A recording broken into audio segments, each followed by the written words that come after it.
घने जंगल में एक बकरी बेहद बेफिक्री से इधर उधर घूम रही थी। न उसे किसी का डर था, न किसी हमले का खौफ। उसे इस हाल में देखकर एक कौआ हैरान रह गया।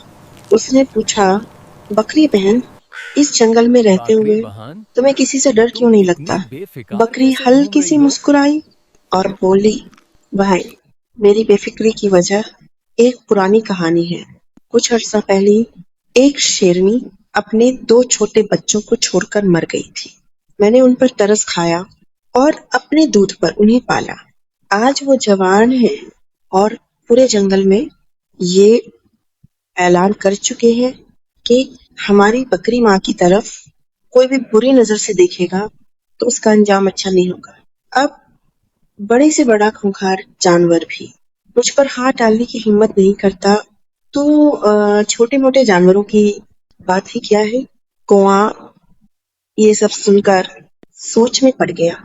उसके दिल में ख्वाहिश जागी, काश मुझे भी कोई ऐसा मौका मिले कि मैं भी कोई बड़ी नेकी कर सकूं और परिंदों की दुनिया में मेरी भी इज्जत हो।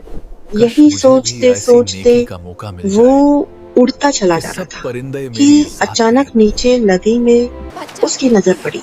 एक छोटा सा चूहा पानी में डूब रहा था, डबकियां खा रहा था। कौआ फौरन नीचे उतरा और चूहे को नदी से बाहर निकाल लाया। उसे एक बड़े पत्थर पर लिटाया और अपने पंखों से हवा देने लगा ताकि वो सूख जाए।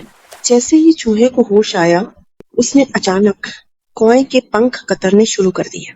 कौआ बेचारा नेकी की धुन में मगन था और चूहा अपनी चालाकी में मशगूल। थोड़ी ही देर में चूहा पूरी तरह सूख गया और मौका पाकर अपने बिल की तरफ भाग गया।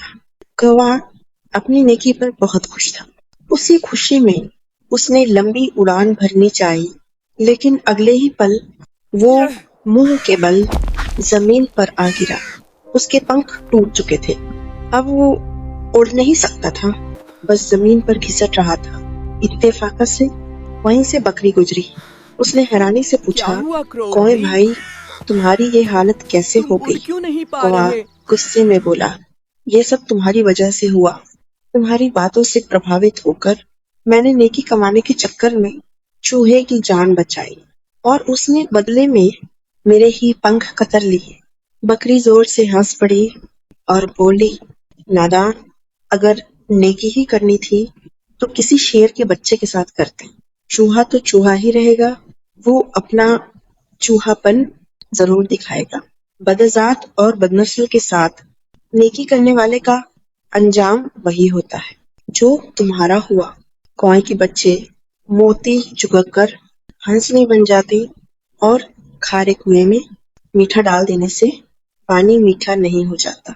हल्का ठहरा, याद रखिए, नेकी वही करो जहां उसकी कद्र हो, वरना नेकी भी नुकसान बन जाती है।